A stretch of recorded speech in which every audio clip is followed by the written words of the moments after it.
Mga kapatid na nananampalataya sa Allah subhanahu wa ta'ala, napakapalad ang mga taong mga yumakap sa Islam, mga taong tinanggap nila ang Islam na walang pag-alinlangan, sapagkat ito ay lahat ng kanyang mga kasalanan ay binubura.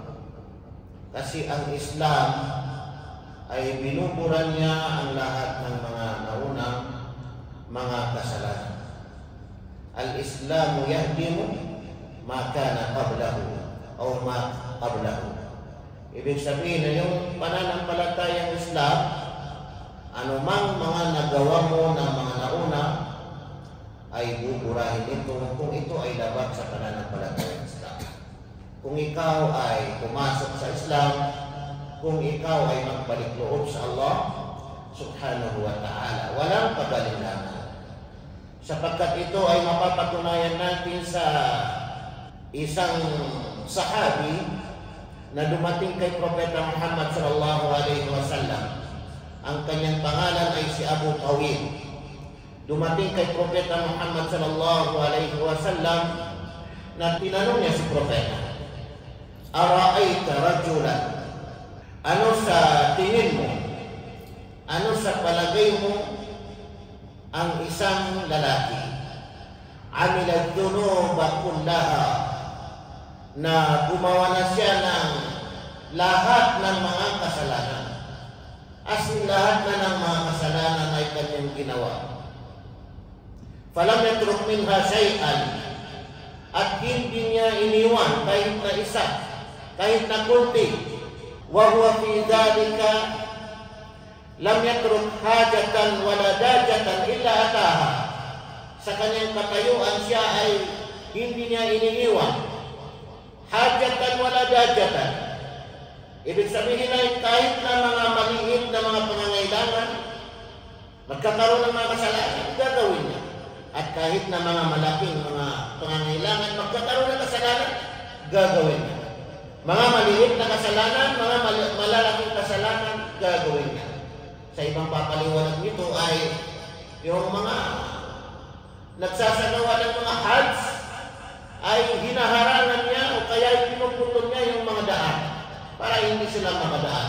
Yung mga umuwi na galing sa hajj, hinaharangan niya o pinuputol niya ang mga daan para hindi sila makadaan. Tingnan niyo, talagang napakasama ang kanyang mga ginawa. Fahalahu min tawbah. Ano sabi niya, Propeta? Mayroon ba siyang pagbabalik loob? Mayroon ba siyang pagbabalik loob? Tatanggapin ba ang kanyang pagbabalik loob, ang kanyang pagsisisi? Ano ang sinabi ng Propeta Muhammad sallallahu alaihi wasallam? Qala fahal aslamta? Sinabi niya, ikaw ba ay nag-Muslim na? Tingnan ninyo mga kapatid, ikaw ba ay nag-Muslim na? Sinabi ng lalaki, qala amma ana فأشهد أن لا إله إلا الله وحده لا شريك له وأنك رسول الله. Ako, sabi niya, tunay na ako ay sumasaksi na walang ibang Diyos na dapat sambahin maliban sa Allah. Wahdahu la sharika lah, na siya ay nag-isa lamang at walang katambal. At katotohanan, ako ay sumasaksi na ikaw ay sugo ng Allah subhanahu wa ta'ala. Kaya sinabi ni Propeta Muhammad sallallahu alaihi wasallam, qala na'am taf'alul khairat wa tatrukus sayyi'at fayaj'aluhunna Allahu laka khairatin kullahun. Na'am, sabi ni Propeta, oo. Kasi ano yung oo? Kasi kasagutan sa tanong niya na, tatanggapin pa ba ang kanyang pagbabalik o ang kanyang pagsisisi? Na'am, oo, tatanggapin pa. Ang gagawin mo, taf'alul khairat, gumawa ka ng mga kabutihan. Wa tatrukus sayyi'at, at iwan mo ang mga masasama. Gawin mo ngayon ang mga kabutihan, iwan mo na ang mga masasama. Fayaj'aluhunna Allahu laka khairatin kullahun. At gagawin ng Allah subhanahu wa ta'ala yun lahat para sa iyo na mga mabubuti, mga kabutihan. lahat-lahat, sabi ni Propeta Muhammad sallallahu alaihi wasallam. Tingnan niyo mga kapatid, hindi imposible na yung mga gawain na mga kamalian, mga gawain na mga masama ay gagawin ito ng mga kabutihan. Bukod sa buburahin na ng mga kasalanan, gagawin pa ito ng mga kabutihan. Para sa sino mang tao na nagsisisi, nagbabalik loob, yumakap ng tunay, totoo sa pananampalatayang Islam. Qala wa qadarati wa fajrati. Qala na'am.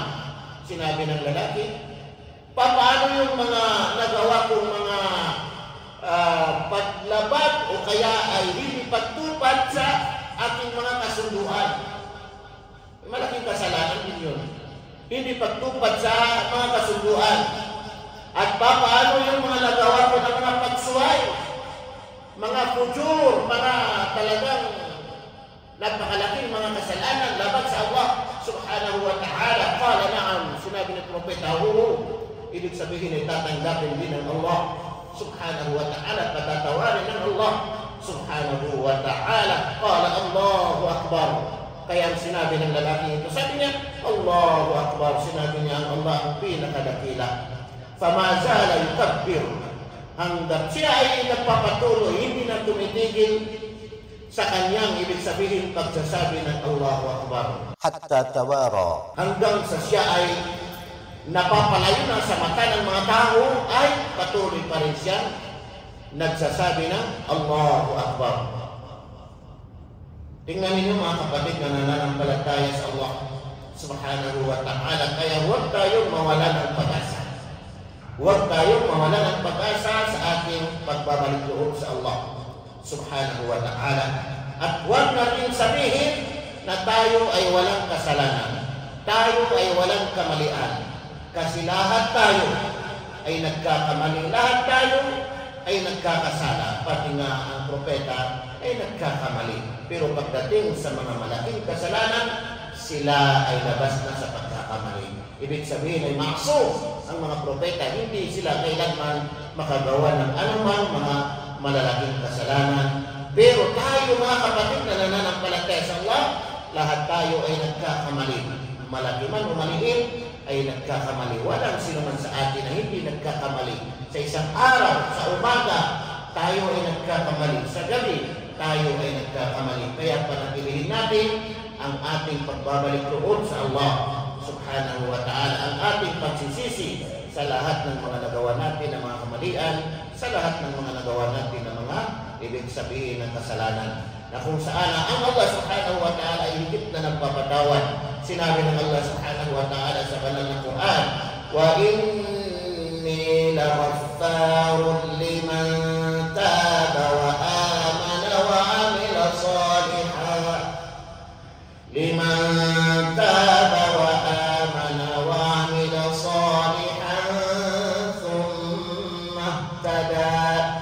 Katotohanan, sabi ng Allah subhanahu wa ta'ala, wa inni, at katotohanan, laghaffarun, na laging nagpapatawad, hindi isang beses lang, hindi dalawang beses lang, kundi laging nagpapatawad. Wa inni laghaffarun liman taba, sa sino man nagpalikod, sino man nagsisisi, wa amana, at sino man nanampalataya. Lumakas sa pananampalataya ng Islam, matatag ang kanilang naniniwala sa Allah subhanahu wa ta'ala, wa amila salihah, gumawa ng mga kabutihan, gumawa na ng mga kabutihan. Magpapatuloy sila sa kanilang paggawa ng mga kabutihan. Thumma ihtada, pagkatapos siya ay napatnubayan. Siya ay napatnubayan. Ibig sabihin ay mula nang siya ay umangat sa Islam, mula nang siya ay nagbalik loob sa Allah subhanahu wa ta'ala, tuloy-tuloy na sa kanya ang patnubay na mula sa Allah subhanahu wa ta'ala. Ginagampanan niya ang kanyang pagiging Muslim, nagpapatuloy sa pagbabasa ng Quran, nagpapatuloy sa pag-aaral ng Islam, nagpapatuloy sa pagsasagawa ng kanyang mga obligasyon bilang Muslim, bilang mananampalataya sa Allah subhanahu wa ta'ala. Kaya naman mga kapatid na nananampalataya sa Allah, lagi natin isipin na napakaganda ang pananampalataya ng Islam. Ano man ang mga nagawa natin ng mga kasalanan, alhamdulillah, nang tayo lumakas sa Islam, nang tayo nagbalik loob sa Allah subhanahu wa ta'ala, ibig sabihin, ang mga nauna natin mga nagawa ng mga kamalian, mga kasalanan, ay mabubura ito. Sisirain niya ito. Tatanggalin niya ito. Lilinisin niya ito, mga kapatid na nananampalataya sa Allah subhanahu wa ta'ala. Yan ang tinutukoy na al-Islamu yahdimu ma qablahu. Ang Islam ay sisirain niya, wawasakin niya, aalisin niya ang anumang nauna sa kanya. Ibig sabihin, lilinisin niya, patatawarin ng Allah subhanahu wa ta'ala ang anumang mga nagawang kamalian, kasalanan, lalabag sa Allah subhanahu wa ta'ala. Aqulu qawli hadha wa astaghfirullah li wa lakum.